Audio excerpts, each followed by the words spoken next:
Ta-da. So yeah, there's lots of ways I could go with this. We could make it a classic comparisons the thief of joy. Because like that's just what we do. That's just who we are, is what we are as creatures. We compare things.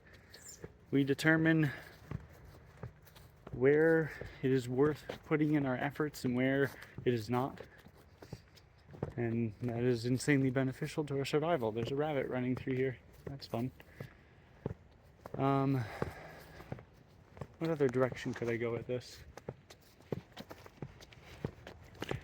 I will say, this has been fun. But I think for me personally, my favorite part of gardening is the trial and error of learning. And I didn't really learn anything this year. It was just chaos. So therefore I've learned that I got exactly what I expected. I don't know.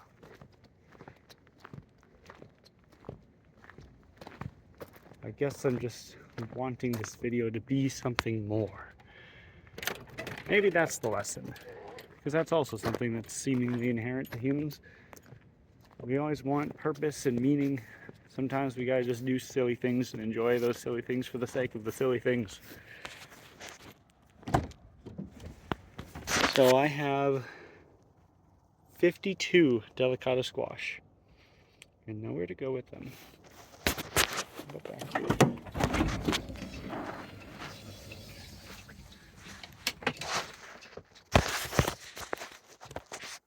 So these can just roll around in the back of the van on the way home.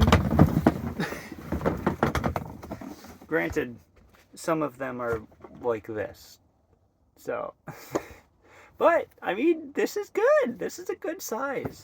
Still very confused by this one. Look at that. Cool. And I got some ground cherries in here. Can't see them. Here, let me show you. Let me just bend over and show you my cleavage. I don't know. That actually is something that I've struggled for my entire life. The balance of things for their own sake versus things for purpose, and it feels deeply tied to like the meaning and purpose of life. Like, why are we here?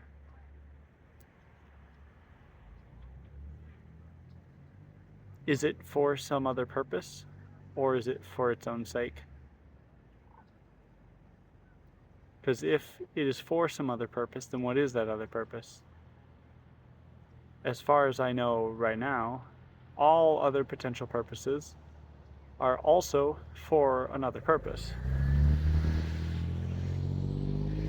All purposes inevitably seem to lead to simply for its own sake. Right? Like, we work a better job so we can get paid better, so that we can have a better house, so that we can whatever, blah, blah, blah, blah, blah, blah, blah. But then inevitably at the end, at the bottom of it, it feels like all things lead to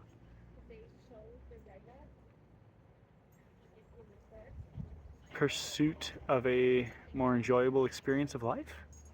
Is that really what this is all about? But see, that feels so hollow and empty and like pointless and narcissistic even, and hedonistic. And then you want some greater meaning, some greater purpose beyond just your own fun. But then you pursue that and you're like, it's miserable. It becomes a masochistic will to live of like, I'll take on anything. I'll achieve my goal at all costs. That's no way to live. That's not worth it, right? So that doesn't work. And so we go round and round. At least I do. This is this is what I think about when I'm gardening.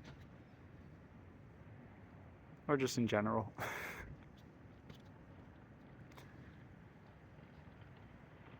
I don't have an answer. Which is okay, because sometimes I hate it when movies or shows or whatever try to like give you a moral of the story, and I hate when they do that when that moral is like obviously bullshit. And I'm like, oh, that was stupid. Um, Sometimes it's better to leave it open ended, but then sometimes I hate open ended ones. I'm like, come on, just like, what? Help us out here. What are we supposed to think? What is the moral of this story? Open ended stories are dumb too, and so round and round we go. Do we make an ending? Do we make a moral? Do we make a message, a meaning, a purpose? I'm searching for another word, but I can't quite find it. Or do we let the audience decide? Either way, the audience is going to decide. Because if I pick an ending that you don't like, well, you're going to pick your own interpretation. And if I leave it open-ended, you're going to pick your own interpretation.